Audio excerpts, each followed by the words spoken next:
Weather and climate-related disasters have cost the U.S. nearly $2 trillion over the past 40 years. According to a recent report from Stanford, about $200 billion of that damage has been caused by floods, and more than one-third is a result of precipitation becoming increasingly more intense over the years.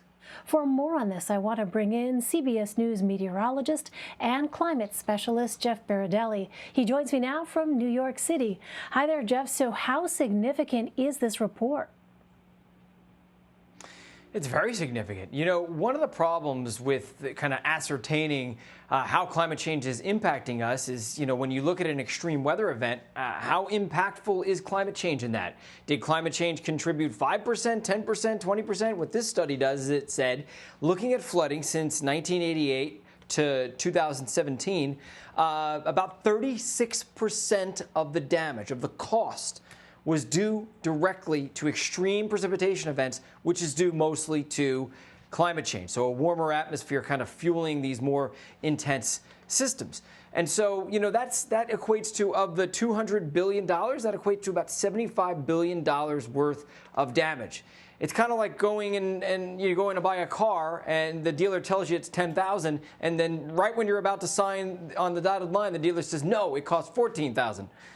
So that's how much of an increase we've seen, and that's only going to increase probably much faster in the future. Wow. So, Jeff, what are some of the recent costly floods that we've seen? So you probably remember Hurricane Harvey back in 2017. Yes. That was one of the worst floods that we've ever seen in this country. And a good portion, a good chunk of Hurricane Harvey was due to climate change. There were a bunch of studies that were done afterwards, and they found anywhere between 15 and 38% of the extra rainfall was due to climate change. Scientists called it a biblical flood. In some cases, it was a 1 in 1,000 year event. That's the problem that we have, is that these events are no longer 1 in 1,000 year events. In some cases, they're now 1 in 100 year events, or 1 in 100 year events that used to occur once every 100 years, are now occurring once every 10 years. That's what we're dealing with. Then there was also the Midwest flood, you remember it, back in 2019, which ravaged the central part of the country, the Missouri River, the Mississippi River. That caused $3 billion worth of damage. A lot of farmers went out of business, had to declare bankruptcy because of it. So these types of floods are becoming much more frequent across not just the United States, but across the world. Well, how has climate change intensified floods? So, it's actually pretty simple. The more energy you have in the Earth's system, the more warm air, and we've warmed temperatures by about 2 degrees Fahrenheit since the late 1800s. The more warmth you have, the more intense systems tend to be. And there's really a direct line. The warmer the atmosphere is, for every 2 degrees warmer Fahrenheit that the atmosphere is, it can hold 8% more moisture. So that's number one. And number two, you have warmer oceans, you have warmer air. That actually makes the overall weather systems even stronger. So it's not just the 8% increase, it's that these weather systems they have the ability to kind of bring together and converge all that moisture into these really, really heavy downpours. So what we're seeing is an increase that's much higher than 8%, and extreme weather events are increasing faster. So you might actually have an area where overall you have a decrease in rainfall in that area over the course of the past few decades, but you still see an increase in the most extreme precipitation events, so an increase in downpours. And that's what we're seeing, especially in the Midwest, the Northeast, and the Great Lakes, but in many parts of the country. So, Jeff, why is flooding one of the costliest natural disasters?